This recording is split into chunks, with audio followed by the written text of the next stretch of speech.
tell. It's gonna be a great Noel. It's the Advent Calendar House. Muppets, Batman, Smurfs, and even Garfield's Halloween. We're gonna take a trip down memory lane. Frosty, Rudolph, and a bunch you've probably never seen. It's Mike and pals that come to entertain. Turn the knob and lift the latch for fun and laughs that can't be matched. And just beware the icy patch. It's the Advent Calendar House. Welcome to the Advent Calendar House, the podcast featuring your lovable, huggable friends who aren't afraid to call themselves that.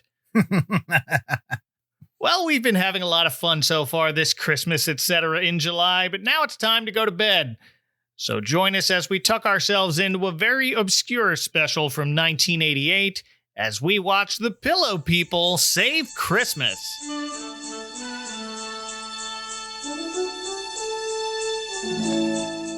I am doctor with negligible expertise in anything unless you count roller skating, Mike Westfall. And joining me is the reigning featherweight champion of Pillow Valley. Please welcome back Ethan, the Hungry Reader. Hi, Ethan. Hey, nice to see you again, Mike. It's been a little while. It has. And I'm excited to take on the Pillow People with you, and I could really use your backup. I think they weigh a little more than a feather. Fair. Thank you so much for being here. You recommended this. How long have you known about this special? Did you watch it as a kid? No. What happened was I discovered it, and like 2 minutes later, I had tweeted, "Have you seen this?" at you. And I didn't. I had no idea this existed until that tweet. Yeah. I was immediately interested in this because I have such a deep interest in the weird advertising side effect products of the 80s. And almost all of them have been eulogized to death by now, especially the ones with a Christmas connection, because those kept running for years. Oh, yeah. We've told this story on my own podcast, how my own Mike, I've got my own, was only aware of the Pac-Man Christmas episode and didn't know there was a series that went with it. Oh, really? That's right. I do remember him saying that now. So, yeah, Christmas episodes of various shows tend to have a bit more, more legs than the actual episode. Just think what an alternate universe there might exist where people only know The Simpsons from Simpsons Roasting on an Open Fire. Wow. And then it didn't go to series. Huh. Yeah, that almost happened. Now that I think about it, I do remember that's one of those where it's like somehow I got on the ground floor. I remember having a sick day and the Tracy Ullman show was on the TV and I was fixated on these yellow cartoon characters. Yeah. And then they got their own Christmas special and then it just exploded from there. I'm never on the ground floor of anything, but somehow I was a day one Simpsons watcher and even before. But yeah. Well, you know that I'm one of my many hyperfixations is comic strips. yes. So I was always a fan of Life in Hell, even though it was maybe a little old for me at the ages 7 and 8. But still, it was a comic. Yeah. But I did have a pillow person. Did you have a pillow person? I did not have a pillow person. I had lots of stuffed animals. Now, so did you ever... No, you never grew up with the kind of parents who felt like stuffed animals or stuffed plushes were not a boy thing. Oh, no, I should clarify. My brother had the pillow person. It was his. And he was the sort of person. I had stuffed animals. Like I had a teddy bear growing up. My own son has all kinds of like his newest fixation is stuffed ducks, but for a while it was huskies, and then it was bears, and now it's ducks, and they're all in his room. Do you have one of those hammocks to keep them up in the corner when he's not using them? Yes, we do, and those are great. Yeah.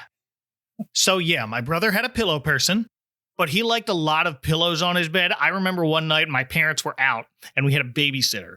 And we go to bed, and then later I wake up, and she's calling my brother's name and crying. And I look down. We had bunk beds, so I was on the top bunk, and I look down, and I can see my brother's fast asleep underneath all his pillows. So I call out, "He won't wake up." Babysitter comes running into my room. Do you know where he is? Yeah, he's in bed, because it didn't click in my little kid brain that, oh, she couldn't see him under all his pillows and thought he was missing. And I think of that whenever someone brings up the Pillow People, which isn't often, but it comes up every once in a while in our circles of the internet.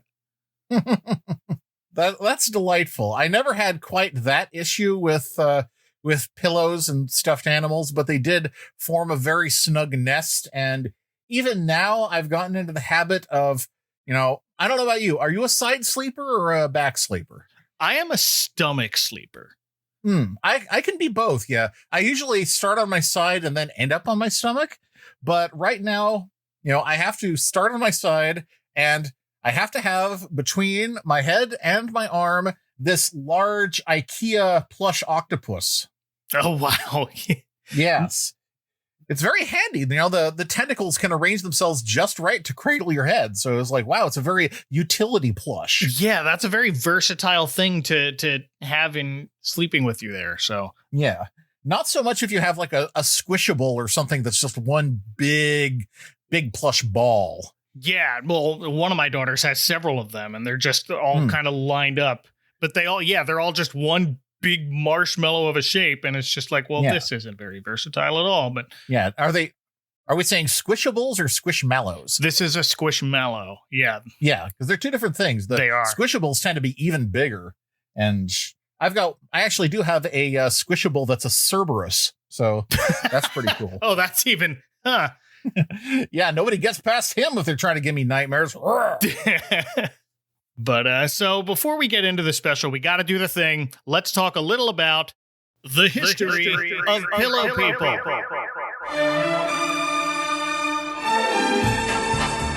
Created in 1986 by a woman named Penny Lieberman, who said she came up with the idea one night after her daughter woke up from a nightmare and needed someone to comfort her. So it was her very 1980s answer to the security blanket. In the 1980s, there was still a lot of DIY plush stuff going on. I knew lots of friends whose parents had made them their own Raggedy Ann, but you could also get, official plush Garfields and whatever in the sewing aisle that you made yourself. Yeah, you know what?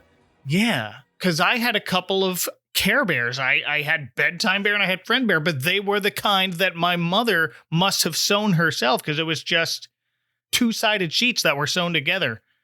Yeah. So, yeah, Pillow People are essentially, they found a way to market pillowcases as if they were action figures. Yeah. Yeah. So Penny Lieberman started a company called Toot Sweet Toys. That's TOOTSWEET, Toot Sweet, which looks like it stopped doing business after her death in 2022. Like, the company had a website, but they didn't renew it, so that's gone. There's still a Facebook page, but it hasn't been updated in 2 years. So it looks like the company just kind of stopped without her. Oh, how disappointing. I was hoping that Pillow People would have continued in some respect that had flown completely under our radar. You would think. I mean, she tried. The last toy line the company made was introduced in 2020, it looks like. It's called Masks and Pals, which were assorted stuffed toys that came with a matching face masks for kids to wear, because it was 2020. Oh, clever. Yeah. At first I thought like Halloween masks. I was like, didn't we do that already with Tenders? But oh yeah, no, these were masks for COVID. Smart. Yeah, and some of these were assorted stuffed toys that were redesigned Pillow People. Really? Wow. Yeah. So she knew where she was coming from. I guess she was trying to get into that market of, hey, parents, remember Pillow People? They're back. Yep. The real problem with that is that I never met any kids who had a problem with masking. There were adults who had problems with it, but kids were like, yeah, masks, cool. Yeah, no, neither did I. I think it was just, well, now you have a buddy with a matching mask, so that's nice. But yeah. No, all my kids were like, all right, fine. This is life now. They don't have anything to compare it to. Right, exactly. I mean, last year you got to start this whole school thing, so sure, why not? But now we are all in their masks. Whatever. Life is chaos. So I shouldn't be surprised that they made a Pillow People Christmas special way back in the day, but I completely missed it until very, very recently. Did you find out what channel it ran on? I didn't see. There's not a lot of information out there about this special. No. It's not even on IMDb. I chose it for its obscurity, so I shouldn't be surprised. No, it's on the Christmas specials wiki, but it's literally just one sentence. The Pillow People Saved Christmas is a 1988 Christmas special based on the Pillow People toy line. But from what I could find, it was syndicated right out of the gate. The earliest air date I could find was November 25th, 1988. That's the day after Thanksgiving. And I found that Google Books has an archived issue of New York Magazine from that week with TV listings. Oh. And it shows it aired on Fox 5 in New York on a Friday afternoon at 2 o'clock, which I thought was weird until I realized, oh, it's the day after Thanksgiving. Okay, they're running all sorts of holiday stuff because everybody's home. Black Friday wasn't nearly the phenomenon it is now, but it had already started. Oh, yeah, no, but I mean, I remember being home on Black Friday, and that's when they would start, all right, let's put on the Christmas specials. Yeah. That's where I would watch Pac-Man and He-Man and She-Ra, and I guess people were watching the Pillow People in New York. But I had to dig to find that much. There's a giant tome of Christmas specials out there, isn't there? Oh, there must be. Yeah. I mean, I'm only getting started. I'm more than 150 episodes into this thing, and I feel like I'm only hitting the tip of the iceberg. Yeah. So maybe we will find that Pretenders special someday. We might. Someday. But everything else I could find out about this special was taken from the recording I found on YouTube. I found two recordings on YouTube of varying qualities. There was a bad one and there was a slightly less bad one. Yes. I mean, you've heard of, we call it Pillow People. It's more like Potato People. This was absolutely potato quality the whole time. Right. So, and it must be just a copy of a tape. But thankfully, they included the closing credits. So that's what I have to work off of. Yeah. And from that, we know this was animated by TMS Entertainment in Japan. Freaking TMS? Yeah. Really? Yes. Really? TMS? Uh-huh. So I was like, what else were they producing in 1988? Oh, Akira. That would explain why they farmed this one out to Chinese prison labor or something. Yeah. But not that this has near the same animation quality as anything else that they were doing in 1988. Not even like DuckTales, but... Yeah. Not even Tiny Toon Adventures. No. Jeez. Pillow People may have been successful, but Penny Lieberman didn't have Disney or Akira money. No. But I like that we're building this myth of her just running this company from her kitchen table. I mean, might not have been that far off. Entirely possible. Maybe at the end she was. Yeah. But let's jump on into this one. We open on a snowy Christmas Eve at the suburban home of Billy, a young boy who's really not looking forward to going to bed despite it being Christmas Eve because he's that afraid of monsters under his bed. I don't know about you, but I don't think the animators and the voice actors agreed on what age Billy was supposed to be. Oh, I have no idea. He looks a lot taller than he sounds. Yeah, he sounds like he's 5, but he looks like he's 12. Right. And we do have a voice cast at the end of this special. Again, no one has bothered to add this to IMDb or behind the voice actors or anything. I could recognize some of the voices in this pretty easily, but there are some that I just took an educated guess on, including little Billy here. There was one name on that list that I think has got to be him, and that is Victor DeMattia. Monsters don't come out with the lights on. Victor DeMattia. Who around the same time was in a TV movie that I think you might know called Dennis the Menace Dinosaur Hunter. No way. He was Dennis. I mean, how old was he then? You know, I didn't look up his age, but to give you a better idea of something he's a lot more well-known for, he was in The Sandlot. Oh! He was Timmy, the first baseman with the little brother who'd repeat everything he said. The Colossus of Cloud. Yeah. He was the one stuck in the treehouse when the vacuum cleaners exploded. Shoot. Well, damn. Yeah, I'm glad that he's in something immortal and not just something that has been almost lost to time. Right. He's in the cast list, so I'm betting he's Billy, whose mother tells him, "But it's Christmas Eve, Billy. Monsters don't come out on Christmas Eve." Maybe they don't know it's Christmas Eve. Maybe they're dumb monsters. not there are no monsters. She leaves the possibility open for monsters under her bed, but they don't come out on Christmas Eve. Don't let the bed bugs bite. I mean, how do you convince a child there's no such thing as monsters? You just have to kind of define the rules of monsters for them. Pretty much. I'm not sure about Mom's voice, but in doing a little process of elimination, I believe it might be Sherry Lynn, who was the voice of Debbie in Christmas in Tattertown. Oh, wow. She's in so many completely forgotten Christmas specials. Wow. Yeah, really. And Dad is here too. He tells Billy, remember, the sooner you get to sleep, the sooner you get to open your presents. which puts Billy in a better mood. Yes. His dad, Ray Stantz. Yeah, right. Well, and again, this is a guest, but I think Dad sounds like Pat Fraley in his normal voice. Yeah, I think so too. I mean, Pat Fraley has always been one of those voice actors that, you know, I'm like, who is that guy? It's not like say Michael Bell when he speaks, you always know it's him. Yeah, So- well, and he comes up later. Michael Bell's in this, but Yes. thankfully I've heard Pat Fraley just speak in an interview. It sounds a bit like the dad here. It's always funny when you get a voice actor who's known for doing wild and crazy voices and you just have them do their normal voice. Yeah. But, you know, you got to have normal voices too. Sure, yeah. It's kind of like how after a whole season of having John Machida do Blur on Transformers, they had him also do a character called Punch/Counterpunch who just spoke normally.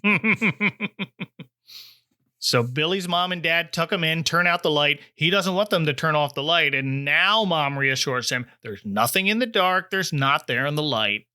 They're not ready to have that dark matter talk with him yet. He's too young. Yeah, I mean, he is very likely to be eaten by a Gru at this point. So we cut to later that night when Billy wakes up after hearing someone cackling from downstairs. Who's that? Something under the bed is drooling. I have that book in the other room, but I have it in this one. sees a shadow that looks a lot like Santa Claus, but that shadow quickly changes into a larger, more terrifying shape, accompanied by an evil laugh. Yeah, it's like the Ghost Witch from Pac-Man. For real, yeah. Hey, guess what, children in the Pillow People demographic watching this special? Billy was right. There are monsters who only come out of the dark, and they're stealing his Christmas. Yeah. And there are more monsters that are strangely rectangular. Right. Yeah, whoever this shadowy creature is, she's accompanied by several pillow people. Did not recognize that some of the pillow people were bad guys, but here we see three recognizable characters. If you have ever seen like that one page ad of Pillow People where they're all lined up, there's about 8 of them. 3 of them are here taking orders from this shadow figure. They're all named later, and I looked them up, and all 3 were in the toy line as part of a set called The Noises in the Night. I think The Noises in the Night, which we'll meet more of later, is probably the single most original aspect of the whole Pillow People concept. Yeah. The idea that if you're afraid of the noises you hear in the night, don't worry. Here they are. They're in bed with you. They can't scare you. Right, yeah. We have personified them. Yes. You can give them a hug, and now they're harmless. Yeah. We have Squeaky Door, who looks like a wooden door with eyes peering through the window. Yeah. Or peering through the pane. I'm not sure I don't know door anatomy. I'm sorry, but I don't know. But its mouth is in the keyhole, which is over on the right and kind of weird. We have Thunderclap, who I think is like the leader of this group. Yeah. Looks like a rain cloud with lightning bolts for eyebrows and also a bolt-shaped snaggletooth. Yeah, he's got a very Japanese aspect to him. He looks like a Thunder Oni. Oh, you're right. He looks like Mega Man should be jumping on his head in the Airman stage. Wow, well done. I wrote, looked like if Harry Potter got hit in the mouth.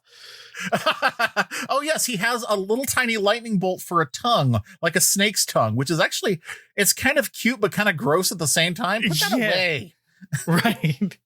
And then we have Window Rattler, possibly the most recognizable pillow person of them all, Right. because Window Rattler was a fixture of DJ Tanner's room on Full House. Mr. Bear is a child's toy. My pillow person is a sophisticated companion. Please, sophisticated? It's got arms and legs growing out of its face. So we finally found out what happened to predictability. There it is. It was right here the whole time. Yeah. Well, this group of apparently evil pillow people and their boss notice Billy has seen them, so now they chase him up the stairs in the TV special starring your special bedtime friends designed to prevent you from having nightmares. This is why there are no bad guys in the Care Bears. Oh, there are bad guys in the Care Bears. They just show up in the movies. No, not bad guy, but no, not like bad Care Bears. No, there aren't any bad Care Bears. Except in the Marvel comics where they introduced like a group of 4 fake that's Care Bears. right. Yeah. Which is, if the stars aligned and I got to show run a revival of Care Bears, they'd be there. I Oh, promise yeah. you. Yes. Well, if that's not frightening enough, when Billy gets back into his room, an arm appears from beneath his blanket and pulls him under the covers. Oh, thank you, Thing. And apparently through a wormhole to Pillow Valley. Yeah, it was in his bed the whole time. Right. I don't know how that works, but he was saved by the non-evil pillow people, and it's time to learn all their names so you can tell your parents which ones you want for Christmas. Yes, this is the in Marvel Comics when they introduce a new group of characters, they all have to announce their names at once. Right. You may have seen the infamous Transformers spread where all the Autobots tell you who they are on the very first page. Yeah. Though I remember there's like a really bad, I don't remember what group it is, but it's a Rob Liefeld page, and they're just all sitting awkwardly because he doesn't know how to draw people standing still, just in a lineup there, and it's fun and ridiculous. But every show based on a toy line does this too. The dialogue is carefully written. Yes. So characters refer to each other by name in regular conversation all the time. Now, this is not something I do, Mike. No, not at all, Ethan. First, we have Pillow Fighter, a boxer with a championship belt, boxing gloves, a black guy who's supposed to sound like Rocky. Hey, yo, Billy boy, you're safe. You're in Pillow Valley. And I'm Pillow Fighter, featherweight champion of the world. It's like the weakest Rocky impression ever. He's not even, I was really hoping that his little, simple U mouth would start doing the Stallone thing on one side, but it never does. You would think no. Instead, he keeps shadowboxing and making punching noises like choo, choo, choo, choo.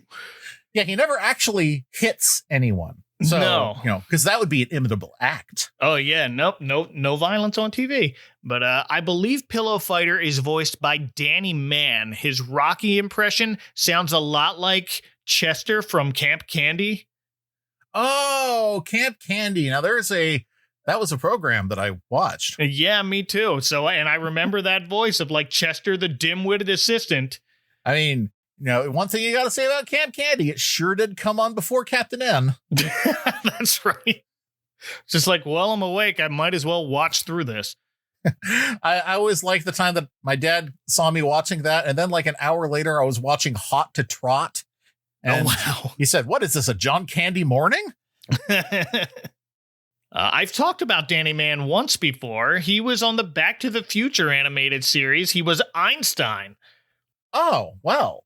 Yeah, I guess Einstein would have had to have a voice actor. I guess Just doing they would not barking just noises. use dog, canned dog noises for Einstein. No, and they couldn't get Frank Welker, I guess. I guess he was doing some other dog voice for something else, but Santa's little helper.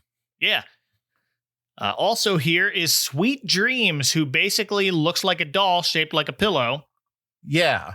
And she is definitely voiced by Cheryl Chase, the voice of Angelica on Rugrats. And I'm Sweet Dreams. We're the Pillow People, your wonderful, huggable friends. Yes. The voice that I always associate with Pinky the koala from Noozles. Oh, yeah, she was that too. So, and it's the same voice, just a little sweeter. Yep. And Sweet Dreams is the one who explains to Billy, "We're the Pillow People, your wonderful, huggable friends." That's what it says on the package. Right, it sounds like a parody of a cartoon like this, but that's the actual line. And now she just kind of takes him on a tour to introduce all of the new characters and show them what their action features are. Right, yes. But when they get up and walk away, when Billy first realizes he's pulled into Pillow Valley, they're under a large tree, and the other two are there with him. There's a third pillow person. It's a baby in a little cradle hanging from the branch above, and they just leave the baby there. Well, what if it falls out? It's a pillow. Oh, yeah, that's true. And like the ground is a pillow and everything else around it is a pillow. Yeah, baby will be fine. You can't hurt yourself by falling here. Try it. Notice that no one ever jumps, too, because they don't want you jumping on the bed. Oh, yeah.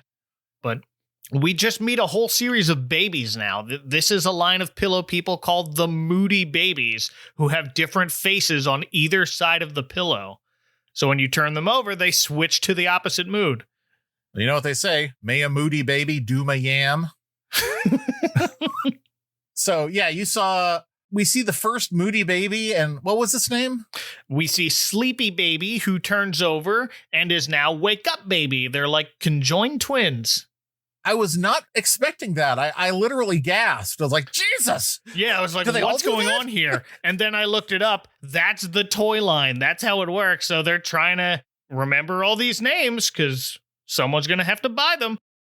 And because it is the action feature, they can't just make it be like these babies have different moods. It's like, no, they have to make them, two-faced scoodlers. Yeah. More like Manny faces, I thought, because they switched around real quickly. Yeah, a lot like that. And there are a few of those. Look, there's Neat Baby and Naughty Baby. Now they're Messy Baby and Nice Baby. Yeah.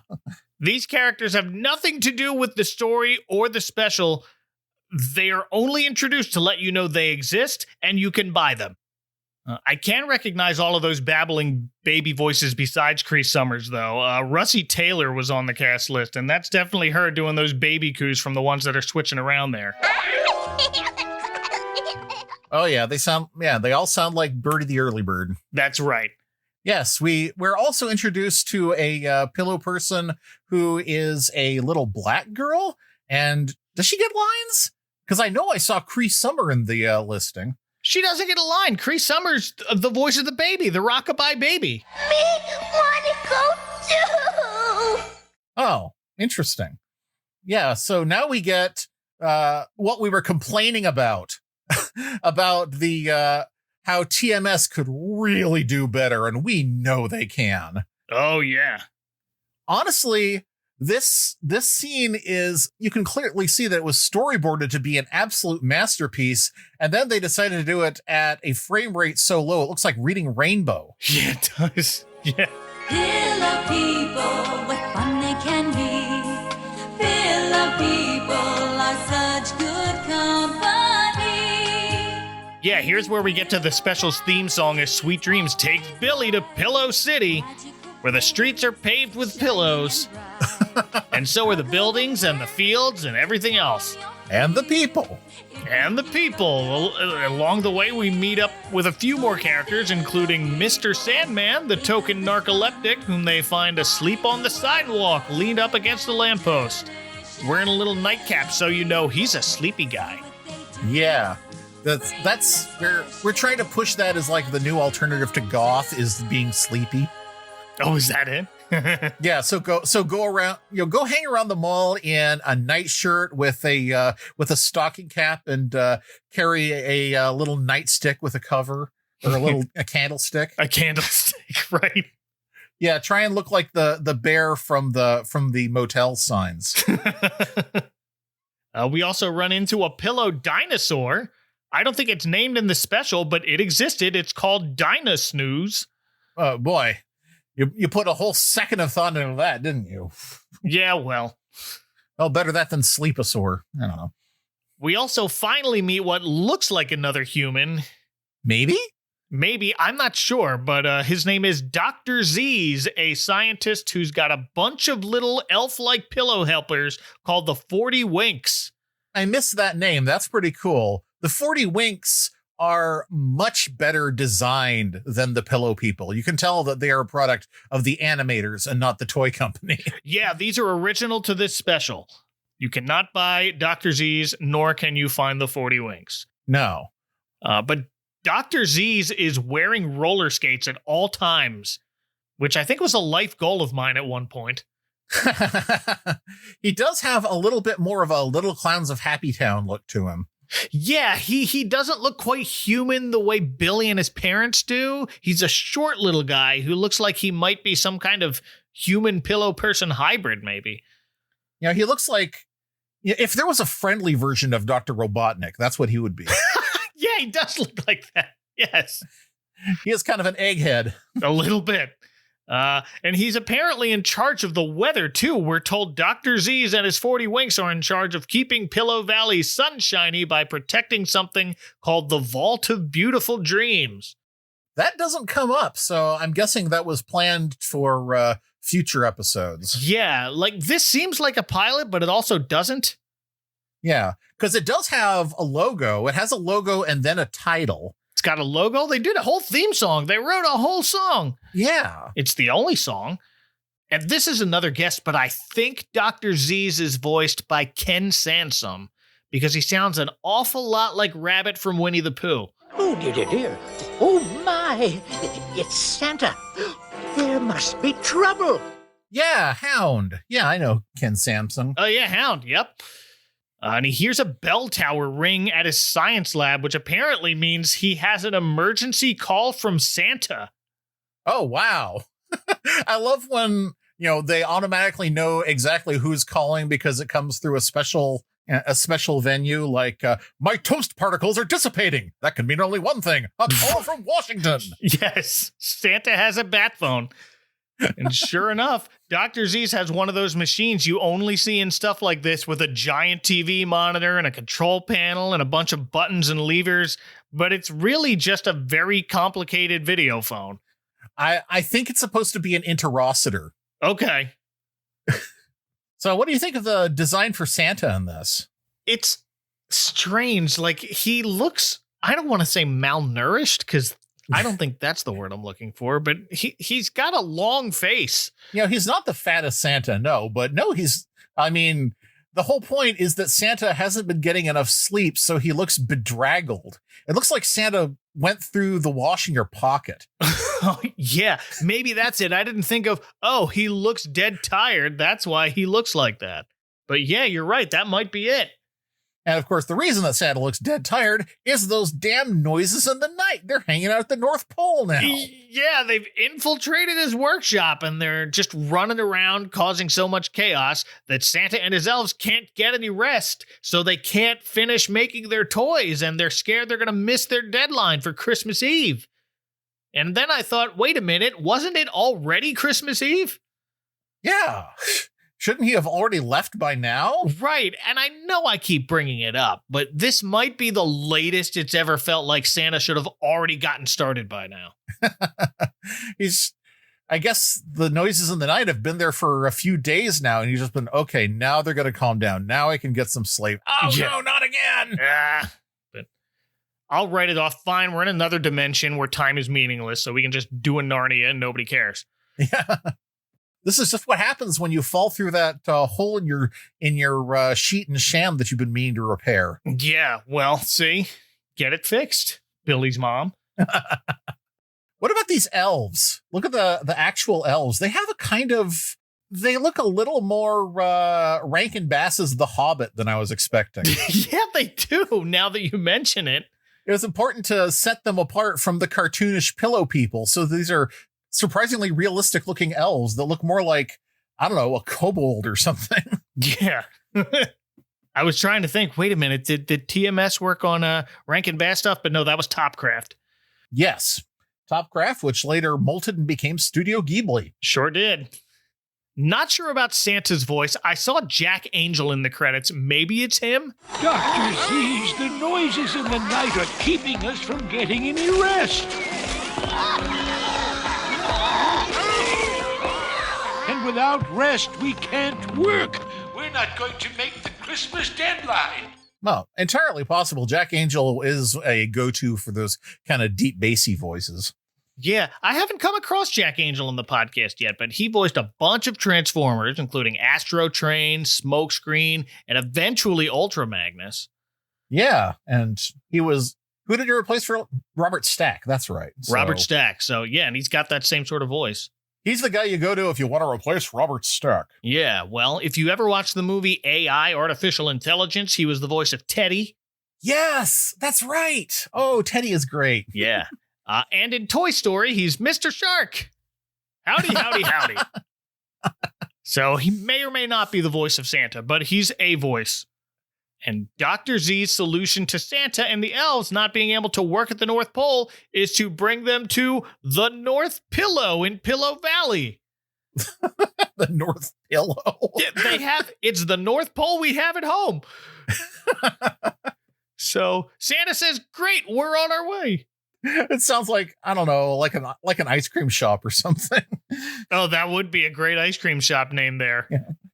And this is when Billy tells Dr. Z's he's heard noises in his bedroom and they chased him here along with a giant shadow monster who stole his Christmas tree. And the Pillow People tell him that monster can only be Nightmara. Nightmara? Do you think she's related to Meteora? Oh, I wish. Probably not, though. Meteora was more of a hero. But this is a witch who keeps kids from sleeping because she can't sleep herself. It's the old syndrome logic. If I can't sleep, no one can. I think she actually says that later. So they get to the North Pillow. I see that's where this. Yeah, we just cut right to the North Pillow. Yeah. And I thought the point was that Santa and the elves were coming here to sleep, but it looks like they're falling asleep working. Yeah, it looks like, well, we don't have any lodging, so you're just going to have to sleep in your desk. Then what's the North Pillow for? I don't know. Do they have their own pillow Santa Claus? Oh, I wonder. I think, well, Dr. Z's controls the weather, so I guess, well, this one designated area for it to snow if we ever want it to be snowy. We go to the North Pillow. It's got a literal pole with red and white stripes to mark where it is, and it's snowing there and nowhere else. You know, who decided that the North Pole always had to have red and white stripes? When is it never just like a gray utility pole with a few like old rock posters taped to it? Lost dog. Make it look inconspicuous. That's the whole point. Yeah, the North Pole might be right outside your house. You'd never know. It could be. Maybe your parents are Santa. Look in your closet. See if there's any toys. Don't look at my closet. Santa and the elves are finally able to take a nap, but oh no, it looks like the noises in the night have followed them there. And all they do is just sort of parade back and forth and wake everyone up. It looks like they're doing them a favor because they're like, oh shoot, we fell asleep. We're trying to finish these toys. Yeah, right. Thunderclap is making the most noise, of course. And now we can hear them speak. And I think Thunderclap is the one who's voiced by Michael Bell. We've done our job. Now Nightmare is gonna do hers. Yes, I immediately hear Scrapper the Constructicon there. Yeah. And I think he did a voice on robotics that this reminds me of, where somebody says, it's what's his name? And the robot says, you humans are so observant. What am I doing now? Yeah. Last time Michael Bell, I talked about him on the podcast, was on Rugrats. Who was he on Rugrats? I forget. Oh, he was Grandpa Boris, he was Chaz, and he was Drew. Oh, that's right. Yeah, he was. Yeah. That's right. Now I can hear him when I think of, yes, they're for hearing, of Drew's voice. Yeah. Oh, yeah. Mm-hmm. So the noises in the night wake up Santa, and before they leave, they tell them, we've done our job, now Nightmare is gonna do hers. Notably, none of the elves have woken up. They're that tired. But Santa says that's the problem. They won't be able to get up in time to finish making the toys. So here's where Billy suggests, well, maybe we could make the toys. That's always fun, is when your reward is not necessarily to ride with Santa, but to be part of it. Yeah. Well, I mean, I wouldn't mind helping Santa make toys. Yeah. Let's put me on the assembly line. Yeah. Put me in the gingerbread tasting lab. Ooh, yeah. I want to be on that assembly line. So Billy and the Pillow People and Dr. Z's and all the 40 Winks get right to work. We see Sweet Dreams sewing some doll clothes. Pillow Fighter dips his boxing glove into a bucket of paint and punches a bullseye onto the inflatable punching bag. So they were making these inflatable punching bags? I guess so. I mean, they have to make every toy, but as Crow T Robot observed, it would be nice to see the elves, with a soldering gun bent over like a Sega Master System, putting all the chips in place. But yeah, it's always wooden toys. Always wooden toys. No, yeah. You don't want to see them like doing the plastic molds for anything and everything. Yeah, you don't want to see what that does to your face and hands. Yeah, really. They start loading up Santa's sleigh, but as they do, the sky goes dark, and a heavy gust of wind blows through the workshop, sending all the presents flying into the sky. It's Nightmare's giant shadow, and that's all we see of her flying away across the valley with all the wrapped Christmas presents just floating away above it. I don't know about you.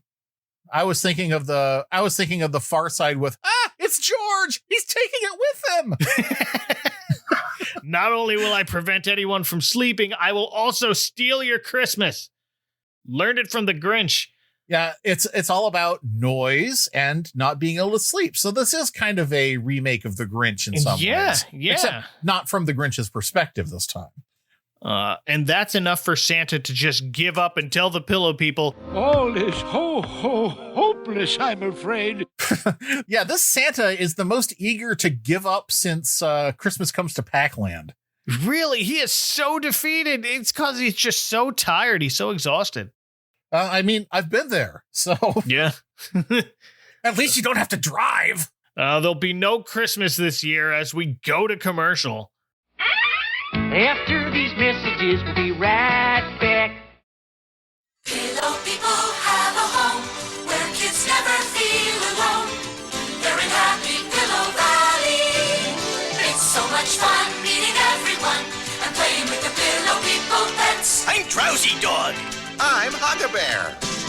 I'm Little Sleeper. Little Bo Sleep's my name. I'm Dinah Snooze. Pillow People dreams never end. Pillow People are huggable friends. Where home furnishings, toys, and gifts are sold. Love, family, traditions, presents, pumpkins, fireworks, Santa Claus. All make you think of holidays, right? Well, what about murder, heartbreak, gangsters, and witchcraft? Still thinking about holidays? Beginning this February, I will take you on a journey to the lesser-known sides of the holidays, the sides history might try to forget, the celebrations that you might not be familiar with. Oh, and don't worry, I'll be sprinkling in some elements of normal holiday traditions too. After all, even those of us with the dark side still have a special place in our hearts for the Easter Bunny, Valentine's candy, cute jack-o'-lanterns and ghosts, and of course, all things merry and bright. Let's uncover and celebrate the strange and unusual together. I'm your host, Kristen, and this is Holidays After Dark.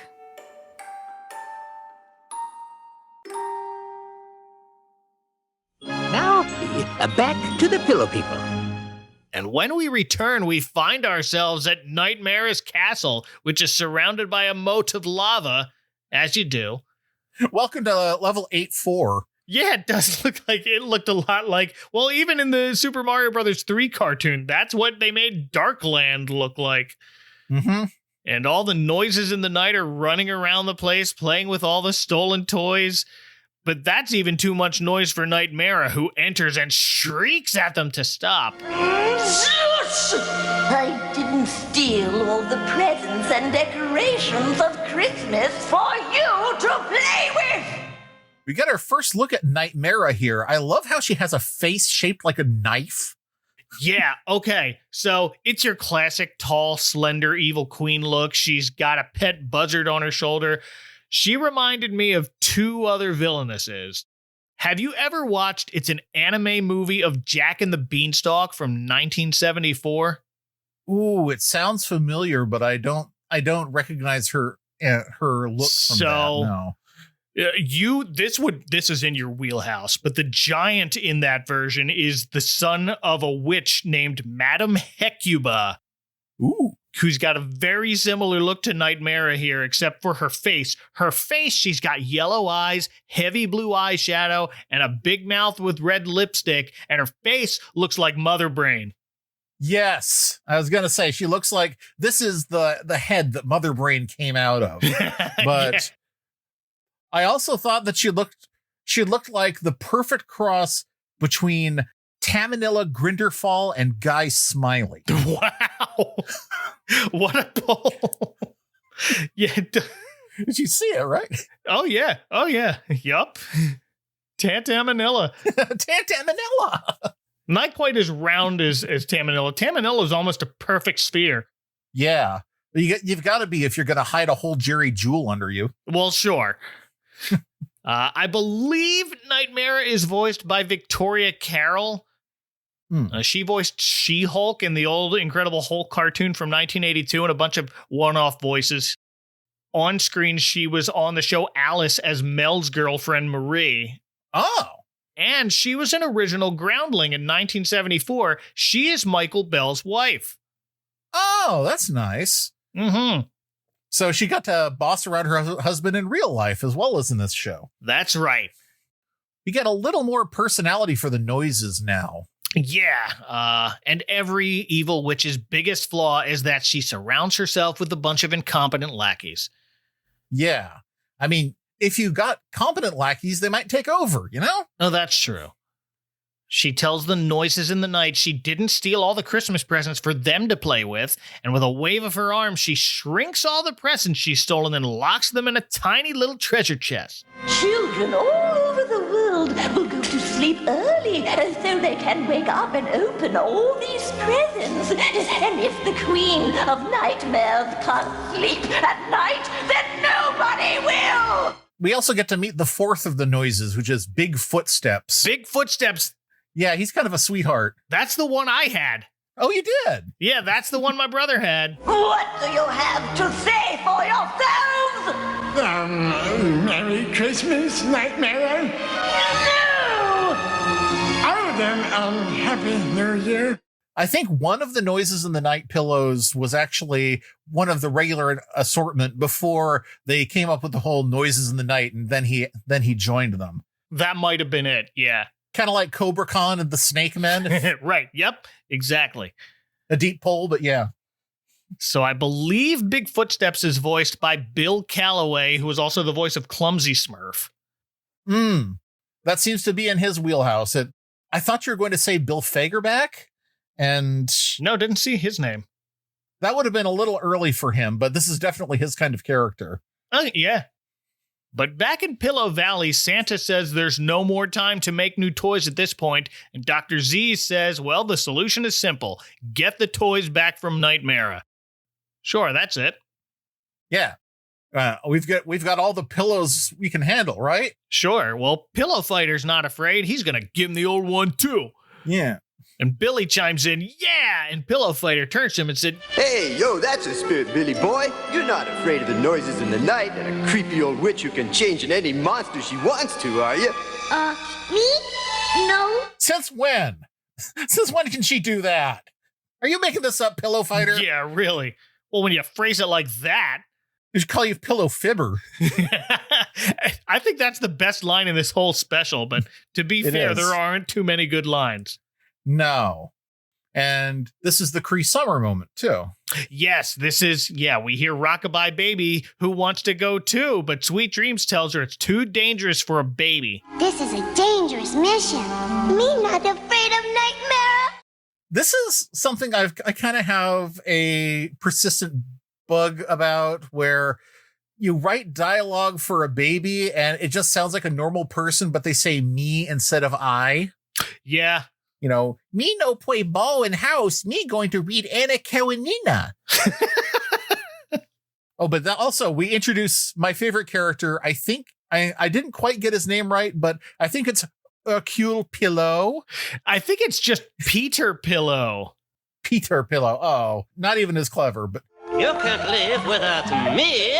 This is a pillowcase for Detective Peter Pillow. If I ever heard of one, you need my keen sense of deduction. Peter Pillow, but yeah, he's got that Hercule Poirot looking. He's dressed like a French detective with a hat and a waistcoat, little mustache, 5 o'clock shadow. Yeah, part Poirot, not Cousteau, not Jean Cousteau, Clouseau. Yes. I'm running out of voice actors. Jim Cummings was on the list. I'm not positive this is him, though, but we've heard him do a French accent. No, he doesn't sound like his Don Carnage, but so I don't know. I couldn't really hear Jim Cummings anywhere else, so this is the only one I thought maybe. Yeah. I can't tell if we're coming or going. Yeah. So, yeah, this is Peter Pillow, who is accompanied by Drowsy Dog, one of the pillow pets. Not to be confused with the newer line of pillow pets. These looked like pillow people, but they were animals. Yes. And it's not as zoomorphic as you would like. It's very uncomfortably like, he's leading someone in a fursuit around on a leash. It really is. Yeah, it looks just like all the other pillows, but I have dog ears and I'm a dog. Do you guys have to do that here? Come on. This is serious. Well, they all start heading out to Noisy Canyon, where a crack of thunder startles Billy and he runs away. The others try to call him back, but Billy ends up running into the noises of the night, and both parties turn around and run away from each other scared. Probably the best message you could get here is that, anything you're not expecting to run into late at night is probably not expecting to run into you either, and it's going to be scared. That's right. But then the noises recognized Billy as the one boy who saw them steal Christmas, and Thunderclap immediately realizes he must be there to take back the presents. So now we have to go find him again and stop him. And we get our one line of dialogue from the door, and surprisingly, the door sounds like creaking hinges. Because the door's named Squeaky Door, so it's got a squeaky voice. I think they've kind of got the, if maybe not a team, but a better animation team in this scene because Billy has some good expressions here. When he's scared by the noises, he makes a real Ataru Moroboshi face. And yeah, they got the good animator to do his faces here. Yes.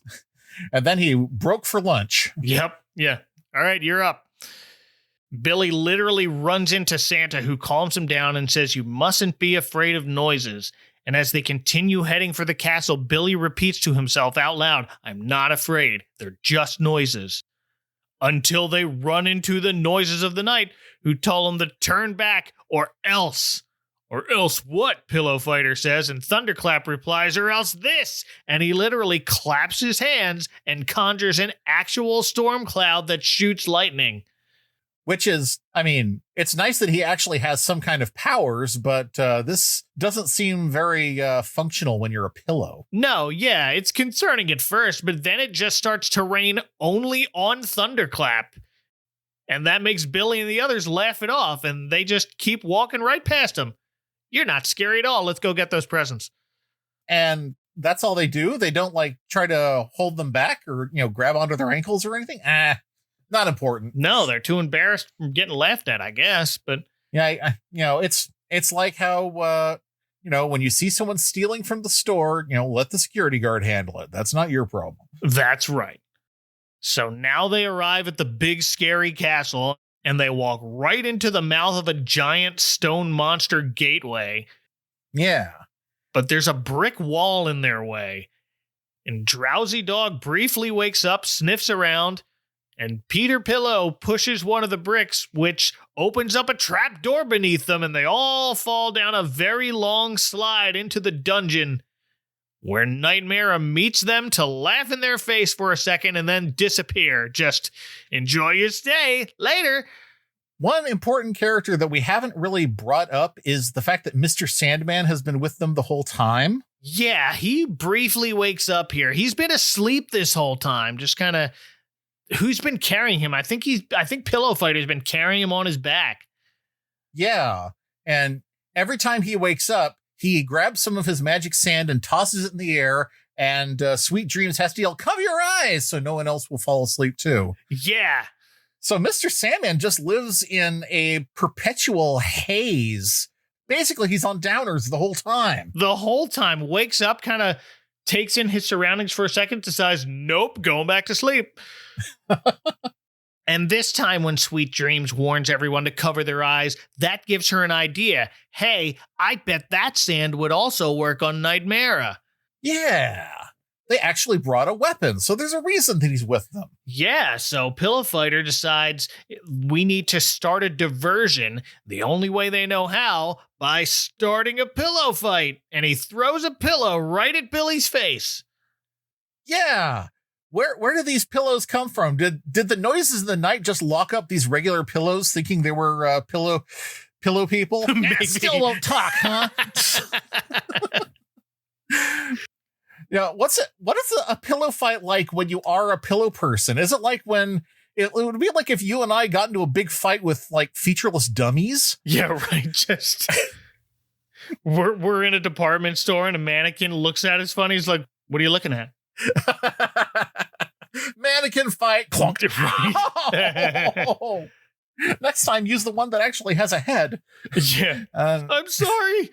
Sorry, Jeff, from today's special. Hocus Pocus Alamagocus isn't going to save you now. I got to do that. That had a very good Christmas special. That's right, it did. Yeah. Dibs. All right, you're in. Yeah. So Billy immediately figures out what Pillow Fighter's up to, and he and all the pillow people and Santa start hitting each other with pillows. Which gets the noises in the night in to stop them. Why? I don't know. Yeah, I don't know why that's an issue. It's like, hey, don't be tearing up our pillows. We need those. Right, but maybe they're aware that they're actually pillow cases. Oh, maybe. We don't know if they're organic on the inside. We haven't gotten to dissect one yet. Maybe this has got a series. Yeah, maybe. Oh, that would have been on a very special episode of the Pillow People. Yeah, what if there had been a Pillow People Mortal Kombat and, when they hit each other, feathers flew out? That would be great. Oh, those are the pillows that got caught out of place by humans and now they're frozen forever. But yeah, Nightmare goes into the prison cell and tells them to stop, and she gets whacked in the face with a pillow too. Why do they care if they're fighting amongst themselves and they're locked up in a prison cell? And it's like, dude, don't play with your food. Yeah, they could have just let them fight and be like, okay, weirdos. But no, They stupidly decide to go in and see what they're doing, and one by one, the Pillow People start throwing sand at them to put the noises in the night to sleep. Hey, yo, Thunderclap, what's short and snort?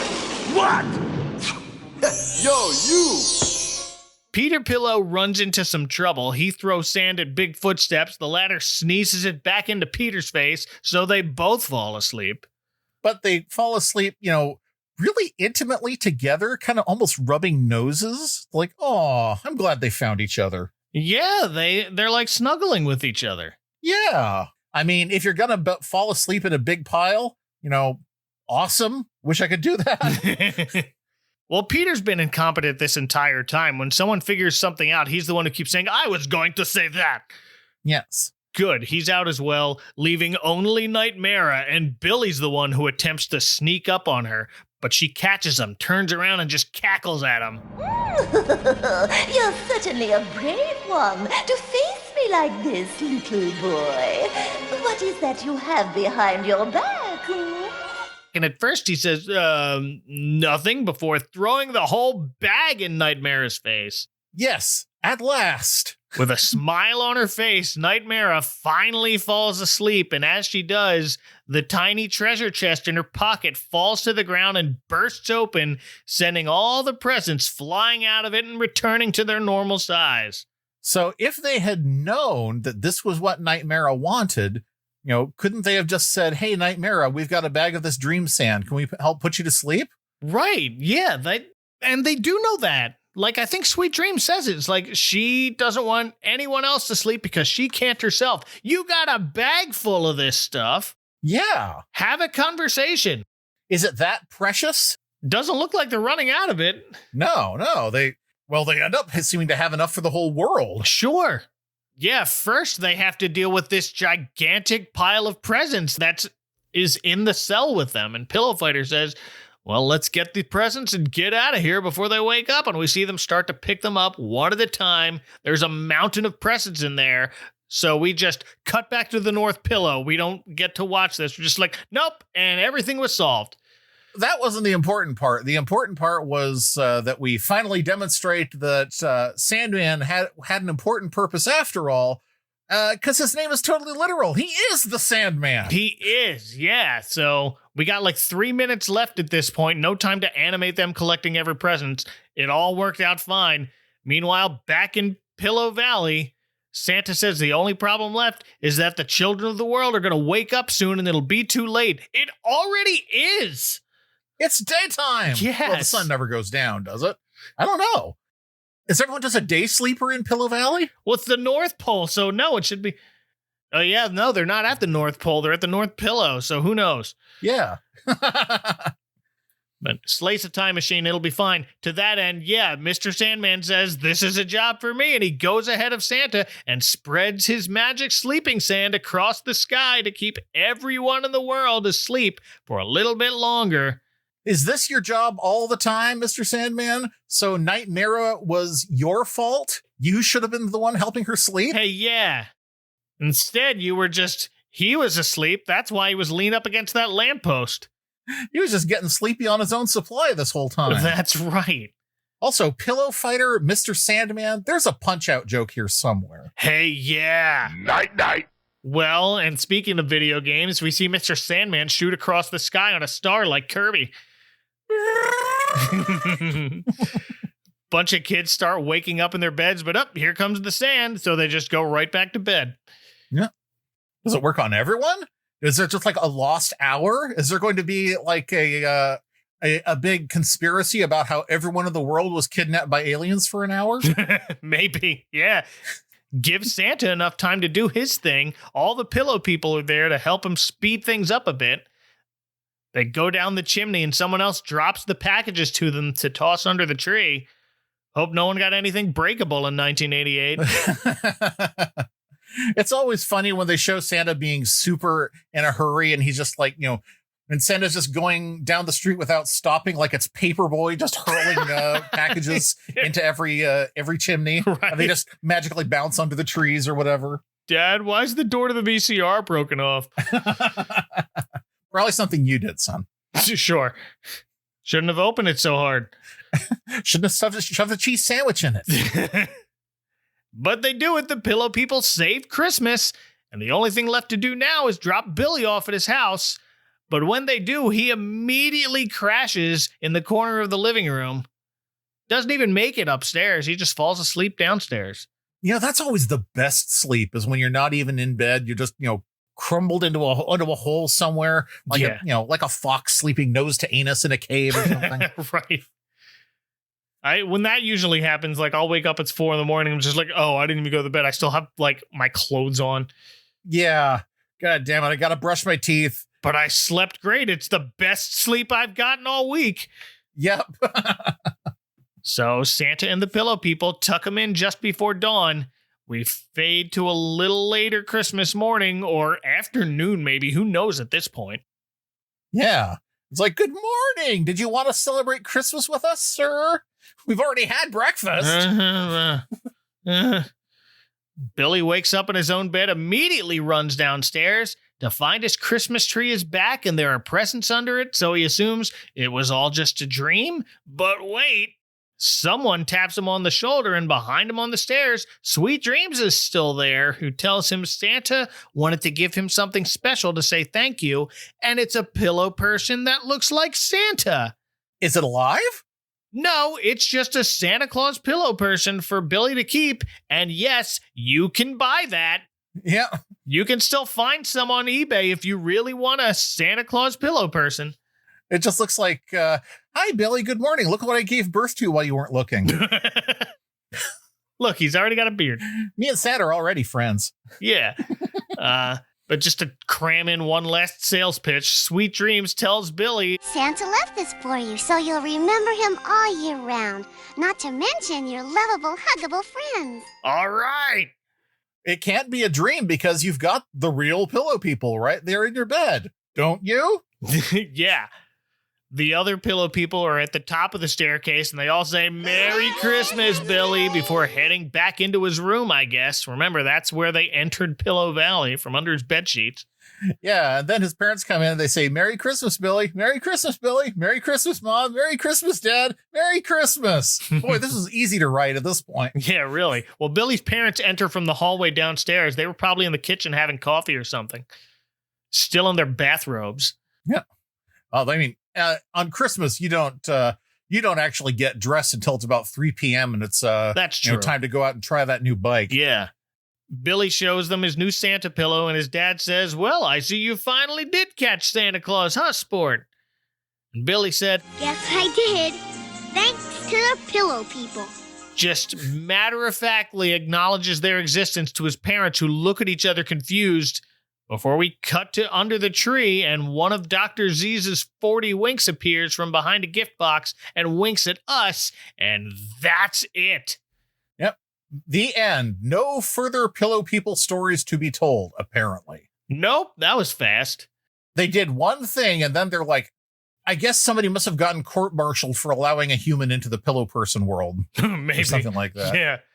Yeah. Any final thoughts on the Pillow People Save Christmas? Well, I was kind of hoping that, Billy would return to the pillow world and eventually live there and maybe grow up and be voiced by Jonathan Frakes. He's about as tall as him, it looks like. Did you ever go wandering under a clear blue sky? There we go. I wouldn't say I'm surprised this didn't get picked up as a series. Nah. I'm not even sure it was supposed to be a pilot, but I feel like at least one person was thinking, hey, if you happen to want us to make 64 more of these, we wrote a theme song. I can see 13 episodes of Pillow People. I cannot imagine 65 episodes. No. That's where you start being like, okay, just raid the public domain for every story that you can retell with the Pillow People. Pretty much. Okay, here's the Wizard of Oz episode. Here's the Sherlock Holmes episode. Well, they have Peter Pillow.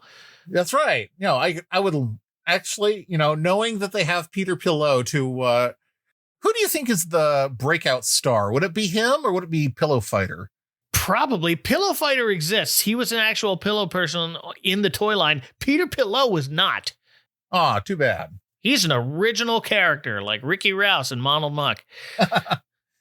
But the dog was real, though, right? The dog was real. Drowsy Dog was real. Yeah, some of them are just animals, and there's no real explanation for it. The question is, are there any wild animals in Pillow Valley? If you had a bird bath, would you have little pillow birds coming in to wash themselves and get all soggy and have to sort of waddle away? Yeah, right? Kind of shake themselves out. No, they had that dinosaur. That's the only one I saw. That's true. Oh. And that was only in the opening sequence. We never saw that dinosaur again. Yeah, do you think it would have had, maybe that would have been the character that everyone came to love. We'd have forgotten all about the Pillow People. Are just like, hey, it's Snorosaurus. Yeah. Or, what was it? No, it was something dumber than Dino-Snooze. Dino-Snooze, that's right. Did you know that the beloved character Dino-Snooze originally premiered in this one 1988 Christmas special that nobody remembers? Man, it's amazing how these beloved characters get started in such humble beginnings. Really? Well, it was an eventful 22 minutes or so. They covered way more ground than I was expecting. That's for sure. I was kind of hoping that they'd be like, okay, well, it's time to get back to your home, Billy. And Billy would be like, oh my God, there were monsters in my house and I left my parents alone. Are they alive? To be continued. I forgot all about it. I was so distracted by these pillows. Yeah, really. Definitely worth checking out at least once. This is the perfect sort of special that you can put on in the background while you're doing other holiday-related stuff. The perfect sort of special to put on during your holiday party where, you have the regular people who know how parties work and they're, having fun and drinking like normal people do. But then you have a big tape full of this stuff in the back and you sit down here and people are like, and some people are going to pass through and be like, what the hell is this? What are you watching? And before you know it, you've got a bunch of real friends. Yes. People you bond with over this kind of bullshit. Absolutely. But thank you, Ethan, for recommending this and for jumping into it headfirst with me. Oh, yes. I mean, I knew, whatever Pillow People might be, it certainly wasn't a sham. That's right. And if people want to keep you awake by running through your workshop followed by a tiny storm cloud, where can they find you on the internet? Hey, you can find me on YouTube at The Hungry Reader, but you can see even more of my more recent work on the podcast Special Presentation, or Alf Will Not Be Seen Tonight, which is available on Spotify and also on YouTube. You can find the YouTube episodes are at youtube.com/BitterCorella. You may have heard of Bitter Corella, my podcast partner, better known for the creation of the Midnight Pals microfiction on X, formerly Twitter. Yes. Please go check out those things. They're so much fun. You can find those links in the show notes of this episode. And to find me, just head over to adventcalendar.house and you can take it from there. I believe in you. Next episode is going to take us to another alternate dimension from inside the character's bedroom. I wonder what it could be. Until then, for Ethan from the extra North Pole we have at home, apparently, this is Mike Westfall reminding you to watch out for the icy patch and grip your pillow tight. That's all I need is a cease and desist from Metallica.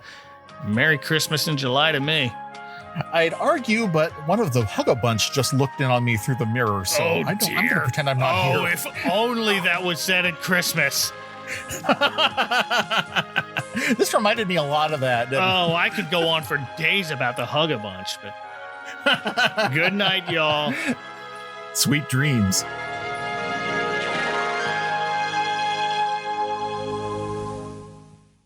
Next time on the Advent Calendar House. Use your imagination and you'll understand.